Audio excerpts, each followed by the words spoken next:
আমার সেই গল্পটা এখনো শেষ হয়নি।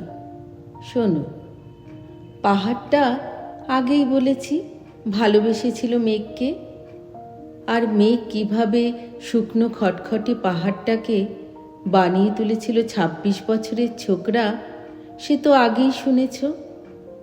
সেদিন ছিল পাহাড়টার জন্মদিন। পাহাড় মেঘকে বললে, আজ তুমি লাল শাড়ি পরে আসবে। মেঘ পাহাড়কে বললে, আজ তোমাকে স্নান করিয়ে দেব চন্দন জলে। ভালোবাসলে নারীরা হয়ে যায় নরম নদী, পুরুষেরা জ্বলন্ত কাঠ। সেইভাবেই মেঘ ছিল পাহাড়ের আলিঙ্গনের আগুনে, পাহাড় ছিল মেঘের ঢেউ জলে। হঠাৎ আকাশ জুড়ে বেজে উঠল ঝড়ের জগঝম্প। ঝাঁকড়া চুল উড়িয়ে ছিনতাইয়ের ভঙ্গিতে ছুটে এলো এক ঝাঁক হাওয়া। মেঘের আঁচলে টান মেরে বললে, ওঠ ছুরি, তোর বিয়ে।